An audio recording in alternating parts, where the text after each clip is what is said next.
Hey everyone, welcome to the Single Player Experience Podcast, the premier podcast where single player gamers can find out about good single player games to play. And we also do deep dives into people who are making these glorious single player games, which we're going to do today. So I want to encourage you before we begin, if you haven't already joined the Single Player Experience Discord server, that's the perfect place to talk to me and talk to other people about some of the single player games they're playing, as well as get deep in depth into some of the reviews we post, as well as just first access into all of our episodes. So the link to the Single Player Experience Discord server will be in the show notes. But without further ado, let's forget all about the housekeeping today. We're jumping in to one of the games that I played late last year and really thoroughly enjoyed. I'm not talking about this game all alone. Sometimes you get solo episodes where I just rant about games that I played. You're not getting that this time because we have a very special guest. Everyone, I want to introduce you to one of the best developers in the business right now. He is the creator of Kainga Seeds of Civilization. He is the one, the only Erik Rempen. Erik, how you doing today? I'm doing well, thank you. Thank you for having me. No, man, thank you so much for being on the show. So for the people who may not know you, Erik, can you introduce yourself to the audience? Yeah, so like you said, my name's Erik. I'm I have a bit of a weird history because I'm not really a game developer by education. Mm-hmm. This is my first game, first of all, and I'm also solo. I'm a solo dev and self-taught. So this is kind of a big passion project to get this game out the door. That's amazing. And yeah, you played it. It's pretty complex. It has a lot of different things going on. A lot of it has its problems, but it has its charm as well, which I think it's kind of nailed that. No, for sure, for sure. It's one of the things that so you as a solo developer to have like a game with all these complex systems, so to speak, is really a huge undertaking. But we'll get into all that as the episode progresses. Though, Erik, I want to ask you, how long did it take you to make Kinga? So I worked on it 2 years part-time while I was doing a full-time job as at a marketing company, which was terrible. And then I worked 2 years full-time after that. So it's been about 4 years of Okay. development. No, that's fun. That's fun. So we dove kind of into some of the details of the game, but let's tell everyone, for the people who haven't dove into the game, let's tell everybody what the game's about. Who better to tell them than you at this point? So what is your pitch on Kainga Seeds of the Civilization to our audience? So Kainga is kind of it's a roguelite city builder. Well, I call it a roguelite village builder because it's kind of a smaller scale than most city builders. But basically the way it works is you build a city that's adjusted to your environment. So you choose technologies based on what's around you, what you think is best for the challenge you're trying to accomplish at that time. And most of the games are quite quick. So it could be like 20 minutes to about 60 minutes. And then you either win or you lose. And then you go up to the hub world and do a bit of meta progression and then dive back in and try again with a different cast or different setup, different technologies and things like that. So it's kind of a weird game because I took the city builder genre and I just took away everything I didn't like about it and added a bunch of stuff that I thought would spice up the genre quite a bit. For example, I didn't like how in a lot of city builders, the first thing you do is just clear cut the forest. You just cut everything and there's like a flat area where you can just start your town, which I appreciate, but I wanted to add more verticality with mountains, cliffs, things like that. And I also wanted to have a system where you didn't stockpile thousands of logs, and instead the people would go out and get the resources as they needed.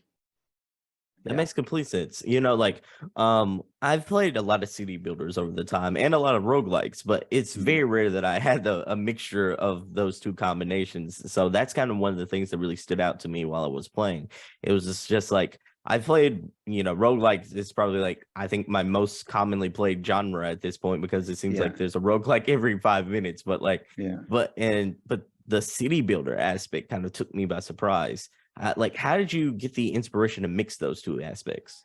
Well, it was tricky at first. I wanted to create a city builder that had shorter runs because I was working full time. And sometimes you like finish work and you're like, all right, I want to play for about 30 minutes. So I don't have time to play those like 8-hour games of Civilization. Hmm. So that was where I started. And then I actually found a lot of friction between the two genres of city builder and roguelite, because city builders require you to plan ahead. They require you to think like long term as well as short term, whereas roguelites require you to think on your feet and like react to what's going on. So having to mix those two was really tricky. And the trick that the way I managed it, and the way I think there are a couple other roguelite city builders, but they don't have the same aspect, is I scrapped the whole idea of a technology tree. And instead, you have to find your technologies out in the world based on categories. So that's where the reaction comes in. So you as the player think, okay, what do I need right now? I really need some sort of combat technology. And then you have to go out and find that combat technology and then choose which one is best for you in that play session.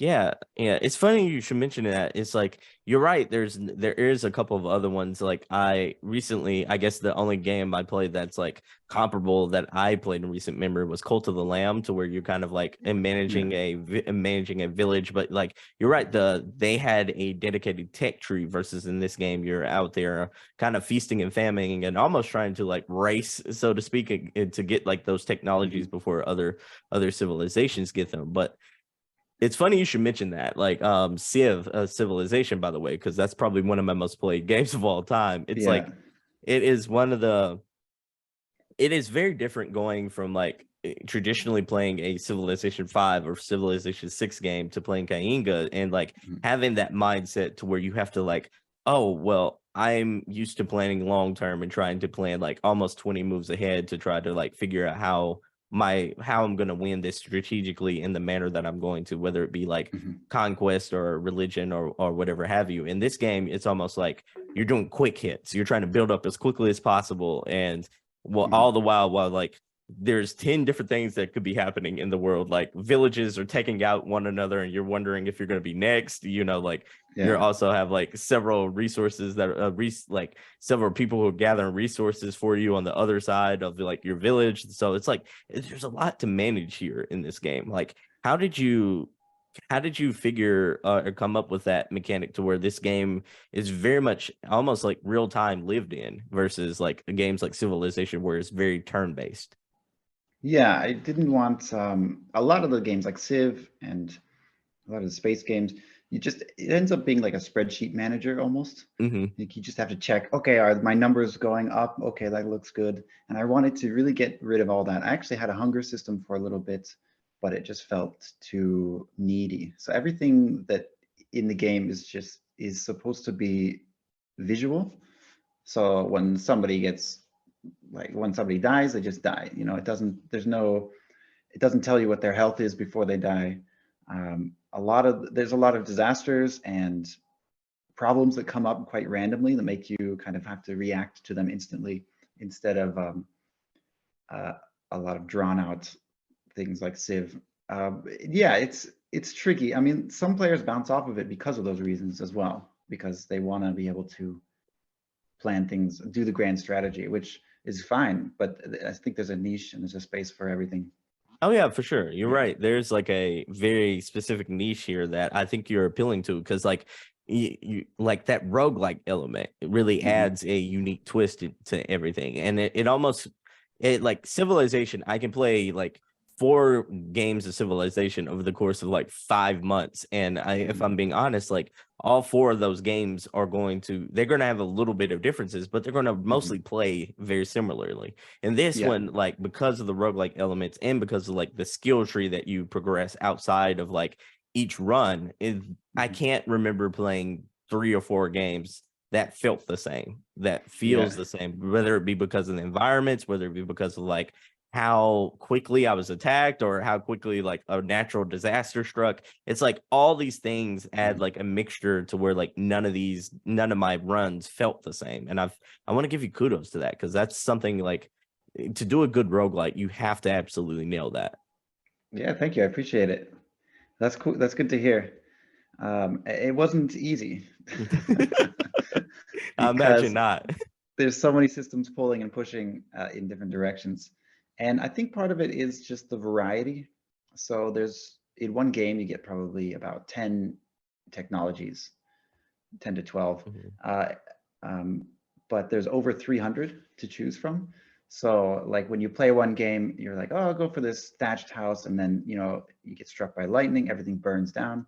So the next game you play, you're like, okay, forget that. I'm going to go with clay instead. And then you're like, wait a minute, I don't have enough clay. So resource management becomes your problem instead of like fire extinguishing. And then the next game, you're right next to a neighbor and he's kind of being rude, demanding things, and you have to deal with that instead.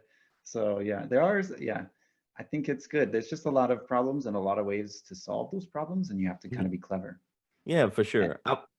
I want to ask you a little bit about like the game's art style. Like this is a game that kind of like it's a weird kind of art style because like the people themselves almost look like they came out of like a comic strip or like Yeah. they're very much in that art style versus the environment. It feels like the environment is a completely different art style to where they kind of merge together and create like this really pretty symmetrical image that you're looking at. But like how did you get the inspiration to do those two different art styles in the game? I knew I wanted the 2D characters Hmm. from the beginning because of a game I used to play when I was a kid called Populous the Beginning. It's like this old 90s game. And it was one of the first games to have 3D worlds, but they had 2D characters as like a constraint back then because they weren't able to have the polygons or whatever. But I really like that style, and they use these really. I just think it looks goofy, and it makes it a little bit more fun. So when your people they get in fights and like fall into the water, watching these 2D characters do that, it just seems really enjoyable. But for the rest of it, I wanted to do a low poly style and kind of do mix the colors all together, keep natural colors, but also have a lot of flair. So it took some time to get the art style, and to be honest, for the first 2 years, the game looked terrible.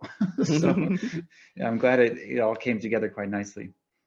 But I had some problems with like, at what point do items or do things not become 2D? Because I started off with some of the creatures being 2D as well, but it just looked weird when they were so large. Because the creatures are very large in this game. Humongous, absolutely humongous. Yeah, so I had to say, okay, anything bigger than a person is 3D, and anything smaller than a person is 2D, with a couple exceptions.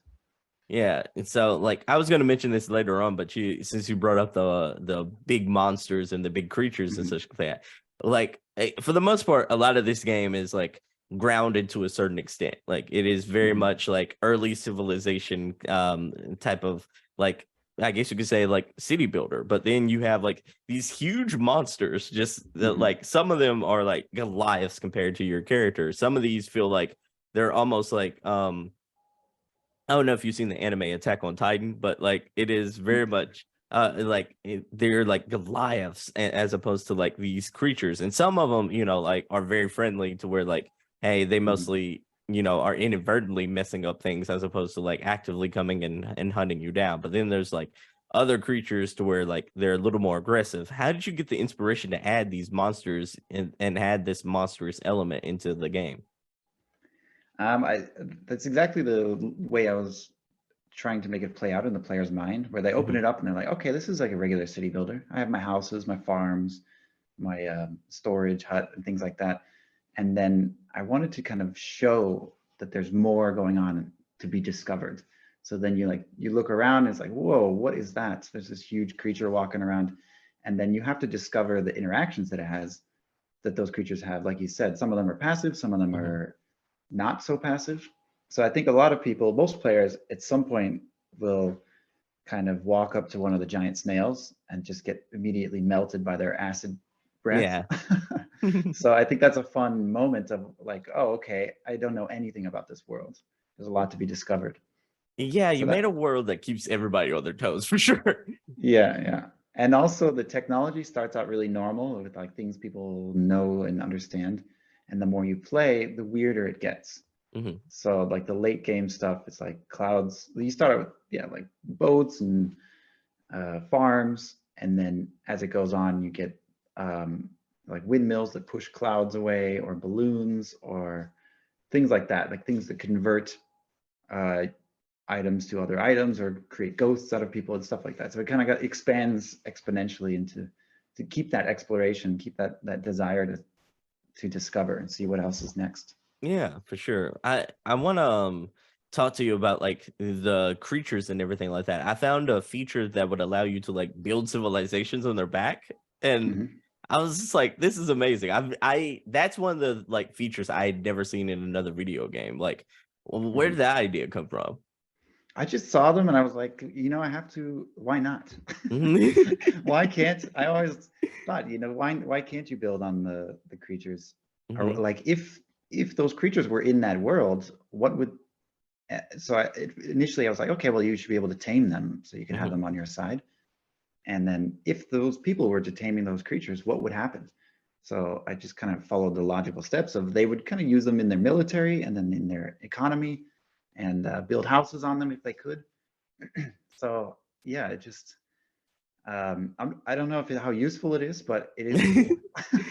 I feel like I didn't get attacked as much when I was a moving civilization like that, Yeah, to be honest. yeah. So I felt like that was a really useful feature. I want to talk to you about the characters themselves, or like the, I guess you could say the villagers, the different tribes, so to speak. Mhm. Like a lot of them are, it seems like of African descent. Was that like was that something you had like intentionally started out whenever you thought about creating this game, or was that something that kind of came later? No, I took influences from all over the world, Mhm, and I did randomize skin tones. I thought that was important from the beginning, because I didn't want it to single any. Actually, I was really worried from the beginning that that someone would be uh, see their culture misappropriated, mhm, because I've taken inspiration from Africa, a lot of from Asia, from the Middle East, from Native Americans as well. Just trying to pull everything and mix it together and yeah. try to. The reason is because I do a lot of traveling in my life. So I've been to like over 60 countries. I've lived in almost 10. And I see cultures from around the world, and I wanted to know, like you go to all these historical places like castles and monuments and old villages, and I wanted to know like why do cultures develop the way they do? Because Mhm. in most games you have this, like we said before, this linear tech tree where everyone gets writing first and then they get paper. It's like that's not how it works. Some cultures never got writing. So I wanted to know why cultures got different technologies when they did and not other ones. So I wanted to teach the player these things as they were playing as well. So you would end up, if you were, growing a civilization in the desert, you would end up going towards it, start evolving your town to look more like desert cultures, like Moroccan or things like that. So I guess that's a roundabout way of saying I'm trying to mix as many cultures as possible, um, uh, in kind of an evolution Mhm. of your town. As I a feel player, like, you kind of, yeah, go ahead. no, I was just gonna say, I feel like you did that well, because I'm like Mhm. you said, that's a almost like a tightrope to like walk, to where like Yeah. you're trying to add representation without like misinterpretation, or Yeah. misrepresentation. So like that is one of those things to where I feel like this game did it well, and that was one of the things that kind of like stood out to me early on while I was playing, was the fact that like I I normally don't see that sort of like that, even that attempt in most of Hmm. these type of games. Even in Yeah. city builders, you're mostly playing as like say City Skylines. You're playing as like this like disfigured, or not disfigured, but like this person that you can't really see. Like Hmm. you're almost omnipotent, and you're like the mayor that doesn't have a face, and like City Skylines, you're playing as like a cult. You're playing as different cultures, but you're really just playing as a figurehead of those different Hmm. cultures. So that it's kind of different to see like a hands-on approach at what people like at different cultures, and especially in this genre. So I want to give you Yeah. kudos, because that was one of the things that kind of like struck me as far as like, hey, I want to check that game out because of the representation aspect. Yeah. And I think it was really appreciated. I did focus hard not to like add anything religious in it. I thought that was Hmm. important. Like there's no totem poles or anything that can be identified as a specific culture. But people have said, like, wow, I can't believe you used that, that boat type that's native to the Philippines or things like Hmm. that. So it's been appreciated, I think. And I don't know why. I mean, the world that we have is so uh, diverse and Hmm. wonderful. There's bounds of inspiration all around. It really is. It really Yeah. is. You mentioned people earlier. Like, Mhm. how do you feel about the reception about the game? This is your first game you put out. Like, the first time you've almost been like that your work has been on display for everyone. What's that reception been like for you? Yeah, it's rough. I mean, the um, the launch Hmm. was stressful. I imagine. I thought it would be like, seeing your kid go to graduation, you're Hmm. just proud and there's tears and stuff. But instead, it's like, I don't know, it was a wild experience. I actually had an appendicitis at the same time. Oh wow. Anyways, but I think people really like it, like the game. They appreciate that sense of wonder that Hmm. the game has. Um, and I think is unique to indie games at the moment because it's risky to make a game like this as a It big really company. is. Yeah, because and I understand why, because some people do play the game and they say, "Oh, it's not for me," and they Hmm. bounce off it, which is fair. I do that. I tried to play games like Call of Duty, and I'm just like, not for me. Yeah, I So understand. I think that's fair. But my biggest issue was there were a lot of bugs. There's still some, but not as Hmm. many.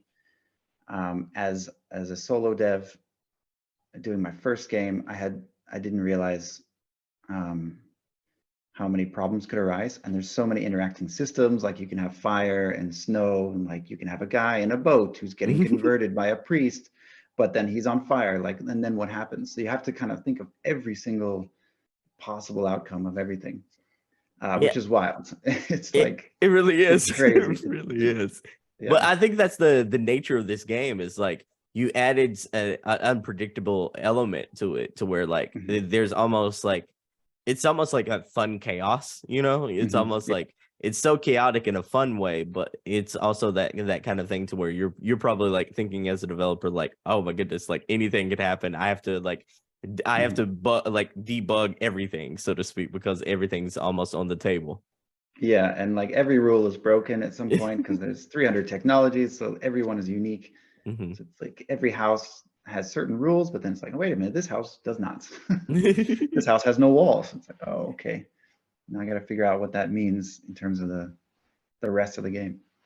Yeah, But yeah, so that's so fun. Like, all right, so the game's been out for a little bit now. Like, mhm. what lessons do you feel like you've learned throughout the development cycle and throughout the release of the game? A few lessons, I think. The first lesson is that your early access launch, I did an early access period for about a Mhm. year.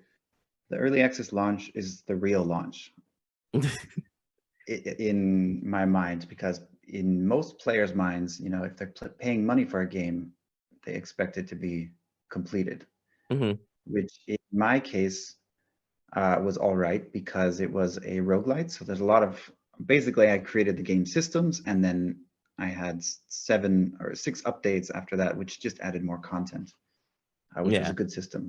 For other developers out there, your first time you're on Steam is the real launch. I was just Um, about to ask if you had any advice for developers, so this is a good segue. yeah, but after the launch, after the real launch, I would say my biggest, I guess this is to other developers as well, but my biggest mistake was I put too much. I don't want to say it, this. Maybe this sounds bad. I put too much time into the game. I think I spent a lot of hours, like day in, day out, and I didn't go out and do like real world things for about 2 years, which is kind of I put weight, and I always read these stories of like, oh, indie devs putting in 60, 80 hours a week, and they're not exaggerating. and in fact they're underestimating their hours. Yeah, that's fun. That's daunting. That really is. Yeah, It's like it's you're creating a world though. You're almost like yeah, creating a world with all these different systems and everything like that, and you're putting your all into something that you really care about. So it's like that. mhm. From what I've been told, at least, because I've never developed any game in my life, but from what everyone tells me, it seems like it's like the most rewarding, stressful thing that you basically do in your life. Yeah, yeah, exactly. But it is rewarding, like you said, it's a Mhm. hobby, so it's been fun to make. I enjoy adding new things to it, and actually I enjoy fixing problems as well, which is a good plus. And it's just a huge journey to take, and I don't regret it at all. That's great. So Yeah. let's talk about some of the gamers that should be interested in the game. Like, who would you say this game is for? I think this game is for more casual gamers, Hmm. and I think it's for people who are interested in the city builder genre, but don't like the numbers management because of there is you don't have that kind of you don't have the numbers management like we said before. Hmm. So I think if you really like games that are kind of reactionary, or for example, I really like Enter the Gungeon or roguelites like that. It's so I, good. I Yeah. think people like, if you like Cult of the Lamb, you'll like Hmm. Kainga as well, I think. Yeah, yeah. That's some good comps right there. I Mhm. kind of can get that into the dungeon and Cult of the Lamb vibes from this, especially. I would also throw in some of the, like if you're a Civilization fan, or at least like a I'd probably say a City Skylines fan, you should at least give this game a shot, because like Mhm. the game is not apples to apples by any means, but it does have some of the same kind of core mechanics and almost that same kind of like almost like chill and relax experience that you get from those games as well. Yeah, I I yeah. agree, and I think uh, if if you don't have a lot of time and you want to play city builder games, this is a good one as well. Yeah, that's Perhaps, I for mean, sure. I don't know. A lot of people play it a lot. There's a huge amount of content as well in the long run. So Um, I really wanted to talk about that. You made a game that's very content heavy. Was that the initial outset or mindset, or was this kind of like one of those things to where like you started and you were like, I want to add this, I want to add this, now let's add this, or was this supposed to be a smaller project than what it actually turned out to be? it turned out to be almost exactly how I planned. Oh, So I that's had cool. like um, an 8-step development, what is it called, roadmap Hmm. from the beginning, but I did not know how ambitious that plan was from the beginning. So it was bigger than I thought it was, but it has everything that I planned in it. Oh, that's really So cool. like each one of the maps, each one of the thinkers, which is the village leaders, came out with a different update. And yeah, over time, things did get added, but there's a lot of community additions as well. People who request things like, oh, we should have mushrooms in the game. Okay, why not? Let's do it. So as long as there's something that I can add that's unique and not like a duplicate of something else, Hmm. then I will add it in. I'm still adding content, by the way. I didn't plan on having such a long play time, like Hmm. a required play time for the 100%ing initially. The initial plan was just to make it pure roguelite, where you just play a random game and a random map, and that's it. And then you win or lose, and then you come back, and then you play another random one. And people didn't like that. They wanted like a little bit more structure. So I ended up adding like a quest system where you do certain challenges to complete different quests and unlock more stuff that way, which is kind of cool. I think it's better that way after the fact. Yeah, I like that. I like that. So, Yeah. a lot of people like would probably think this was a daunting experience considering how long it is, but it's actually like it's a lot of quick hits. So it Mhm. even though you're playing a longer title, it doesn't feel like it adds up, you know? Yeah, and you by no means have to play it for a long time either. You can get the full experience in the beginning. Yeah, there is a free demo, by the way. So if you're interested to like, oh, I might as well try it out. You can try out the free demo All right, so let's segue into that. Where can people find this demo? on Steam. Yeah, on the Kainga Seeds of Civilization Steam. It's also on GOG, um, and I think that's it. Yeah, I think Yeah, so. So yeah, this is was this game originally always planned to be just a PC only game? it was. Yes, because it's my first game. I was like, well, I don't know. A lot of people have asked to port it to Switch, and I think Hmm. it could work on Switch or Steam Deck. I don't know about Xbox and PlayStation.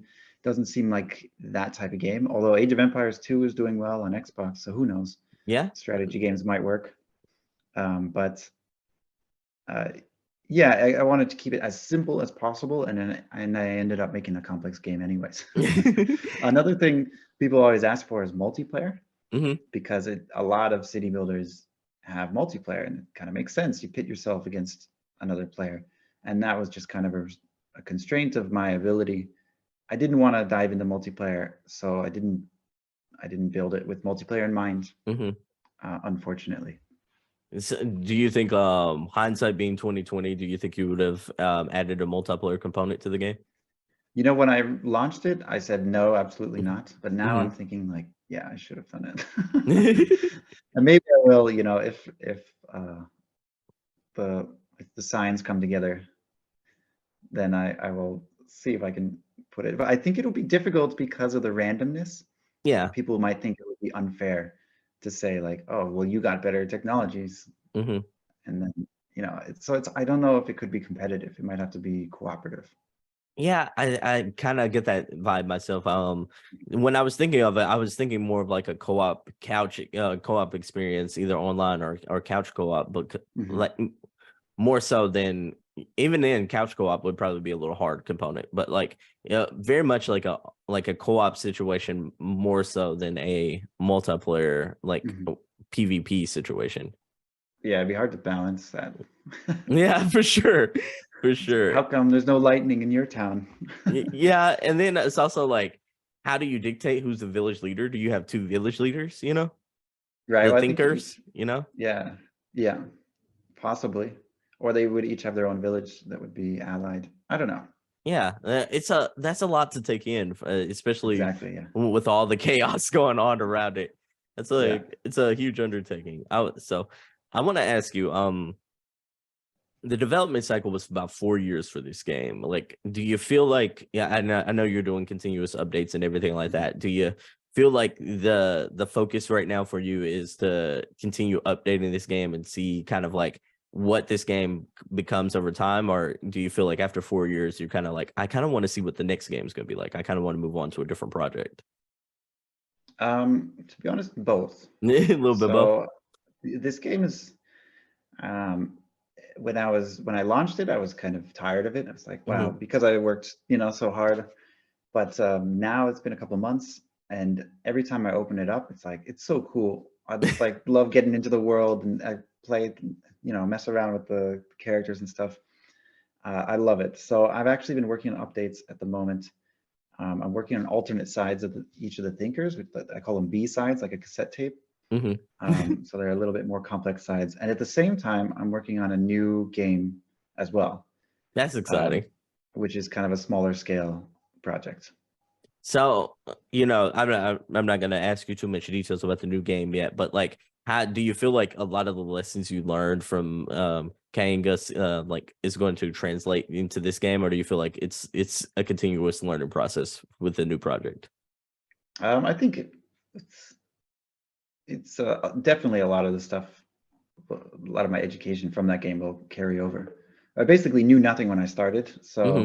and now I feel kind of unstoppable that I can do anything really, which is That's cool. amazing. It's a much better feeling because the first year or so, I was just like, just trying to figure out what programming means. Hmm. And now I could just open up a new project and start prototyping right away, which is cool. It almost feels like you've learned a new language, so to speak, at least from what I hear, Yeah, yeah, and now you're just almost fluent, so fluent that it feels second nature. Is that correct? yeah, yeah, yeah. I've learned a couple languages, so this would be uh, the only difference between this language and real languages is you can't actually share it with anyone. Hmm. I So, guess it's like, yeah, like learning guitar or painting, it's once mhm. the threshold of learning is so steep, but then once at some point, it kind of like clicks and then you start progressing a lot faster. Oh, that's really cool. Like, out of curiosity, how many languages do you know? I speak English, Spanish, and Thai. Oh, wow. Yeah. Oh, wow. I'm assuming you're in Germany right now. No, are you learning Germany I've or German? No, I'm not. I should Mhm. be, but I studied a lot of other languages. I studied Japanese and Korean. I studied Hindi, French, and Italian. Oh, that's really And cool. I just I've been most of them I haven't picked up past the conversational level. Hmm. So when I came to German, we moved here. I was fully intending to like start taking German lessons and things, but I just can't be bothered to like learn how to say spoon or purple or I don't know. There's just a big list of vocabulary to get to the initial part. Okay, one last question because I don't want to get too in the weeds with Yeah, that's the yeah. yeah, too in the weeds, but like I'm curious, like like as a person who's never been to Germany, like you're able to get by like really easy with the other languages you've acquired. Does a lot of people like speak a lot of the other languages, you know? Yeah, English is pretty prevalent most of Okay. Europe. Okay. So it does good enough. I do speak a bit of German too, when I Okay. need it. Yeah, but I wouldn't say it's fluent. That's really cool. That's really Yeah, cool. So going back to the game, what is your favorite feature of Kainga? that's a good question. My favorite feature. I like a lot of the mechanical decisions. This is probably Mhm. not the answer you want to hear, but I like the idea of the thinkers being the village leaders, that you have to protect them. They're like the king in chess, that they're slow and useless, but if they die, then you lose. I like that they have to go out and find the technologies out in the world. I think that's really cool. But what else I like is I like the world itself. I think it really came together in a way that's ridiculous, but also makes perfect sense with itself. So you see things and you're like, well, of course, that's how it is. Um, I like the creatures, the crustacean, which is this giant crab, which is burrows underground and then it comes out of the ground and can carry buildings away or trees. And I think it's such a cool sight to see. And um, those kinds of things I really like. What Yeah, about you you?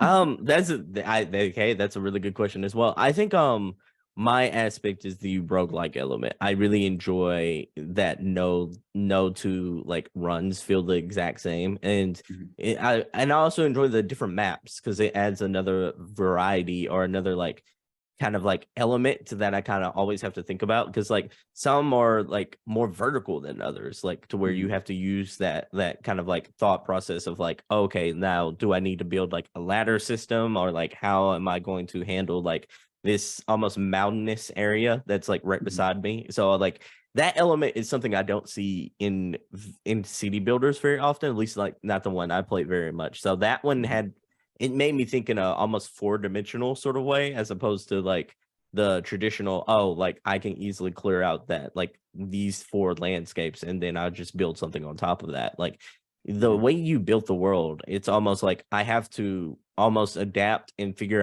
out what's my place in the world versus the other way around, like versus me shaping the world, so to speak. And Yeah. I like that element. I really do. It's like it's a different mindset than what I was accustomed to, but I think that's probably my favorite aspect of the game overall. Yeah, that's exactly what I was going for. It's pretty cool to hear. Just the way that when you open it up, that you see, okay, I'm in the desert, I have Mhm. tons of space, low resources. What do I do with that? Or you're in the jungle, I've got a lot of resources, but it's going to flood. How do I get to high ground? Things like that. Yeah. What like so yeah, you created so many different like maps included into this. We haven't kind of brushed on that. Was like did you always intend to have such like variety of environments in the game? Yeah, I always wanted to have that verticality, um, to have each map have their own specific challenge to overcome as well. So each map has at least one resource that they're short on to try to switch things up. Otherwise, Mhm. you get into this rhythm of like, oh, I can just all I need to do is, get this resource and I'll be fine. So sometimes I like to switch it up. And each thinker has their own play style, which switches it up a little bit Hmm. as well. And something I'm working on as well at the moment is map modifiers, Oh, which that will sounds be cool. like an additional change to the maps. Um, so there's a giant map that's called Ice Ridge, Hmm. which is like a big mountain. There's a lot of snow, a lot of wood, forests, and things like that. And I want to, if it has a modifier, suddenly it's a volcano. So that has different issues, different problems you have to overcome. Oh, that's really cool. So, like, Yeah. I was gonna ask you, what does support look like for like the next year or so? What's the can you give us a little sneak peek into the roadmap? Yeah, I hope to have the next, actually a pretty big update ready by the end of May, Oh, that's cool. or That's really actually close. mid-June, I think, Hmm. mid-June. Um, and yeah, I'm pretty excited. It's gonna have a lot of content, a lot of stuff to increase that replayability as well. Like the map modifiers, you can, if you play the same map over and over, you can get that diversity. Okay. The Yeah. yeah, also wanted to ask you about like the community element. Is there like a Discord for that people can interact with other players, or is there another community page for the game? Yeah, you can. I have a Twitter account if you want to listen to my spam, or you can come to the Discord if you want to chat. I do have a Discord um, server that I'm pretty active on. So if anyone has community suggestions or like, oh, well, this you should add this or you should change this, my ears are always open and I'm always making those changes. And a lot of the technologies have come from community ideas, or a lot of designs, things like that, which is pretty cool to see. Oh, that's really cool. Yeah. So, one of the things I wanted to bring up about the game before we kind of wrap up here is like you created something kind of really unique here, and this is something that I feel like a lot of people like it's almost ageless. It's going to be timeless in a sense to Mhm. where like even as you continue, especially with you upgrading and everything like that, this game has a lot of replay value. Is it Mhm. was like that's something you intended when you initially started have like creating a game that was highly replayable. Yeah, yeah, definitely. And then part of the art style is to try to get across that agelessness. So like I think if I went for a more realistic art style, that it would look old s- quicker, if that makes Yeah. sense. So I tried to come up with a style that already looks old, so it doesn't look any older as time goes on. Um, but yeah, the replayability was a big part, just to for myself actually, because as a developer, I have to play the game thousands of times. So Mhm. adding all that variety, it helps me stay sane as well.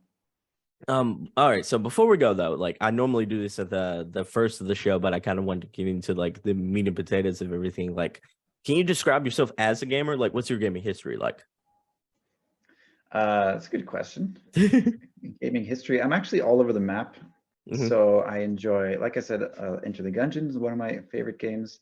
I like Dead Cells, um, another roguelite, it's like a 2D platformer roguelite. I really like some pick up and play games, which I've also taken some inspiration from, like Deep Rock Galactic.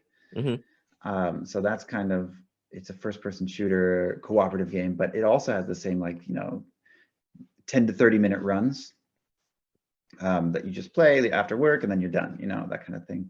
What else? Before that, I played a lot of Civ, City Skylines a bit. I played SimCity when I was younger. Hmm.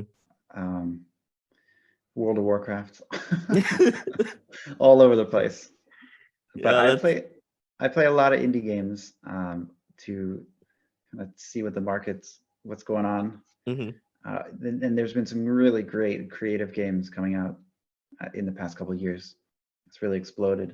Yeah, that indie market is like it's so cool to see it, like all these ideas, whether Mhm, like some of them are off the wall crazy, and then some of them are more nuanced and down to earth. But like the indie landscape right now continues to impress me. Like there's so many weird and cool, creative like things that have been coming out lately, and yeah, mhm, I cannot tell you like I talk about this all the time on the show. Like I am so blown away and always taken by surprise with like the creativity of other people when it comes to the indie games. So mhm. that's something that like continues to impress me. Before we go though, like this is a show all about video game recommendations. I want to get a recommendation from you. What games besides Kainga should people check out? What would be one game that you'd recommend to the audience? Um, I would recommend, let me think about it here. I have one in my mind, but I don't know if it's fair. Yeah, I would recommend a game called Against the Storm, Oh, okay. Can you tell which people about it real quick? yeah, so it also labels itself as a roguelite city builder, Mhm.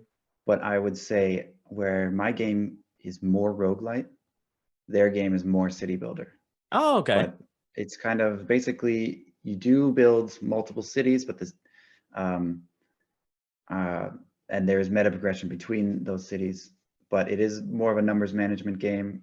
The games are longer, like an hour or two or three. Mhm. So if you take a look at Kainga and you're like, wait a minute, this isn't really what I want. I'm a more city builder, then Against the Storm's where you're going for.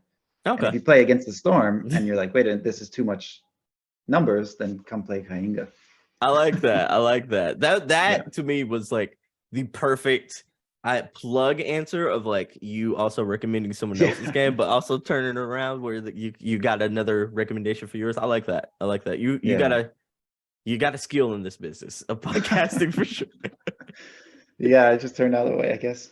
Yeah, for sure, for sure. So Eric, it's been really fun talking to you. Before we go though, where can the good people find you? You find me on Discord for the most part. That's where I spend most of my hours. So I'll give you my Discord channel. Mhm. Otherwise, it's on the Steam page as well. So feel free to find it there. And yeah. All right, everyone. So like don't forget, we also need you to go to Steam, Epic, wherever, like wherever you prefer to play your PC games, and check out Mhm, Kainga.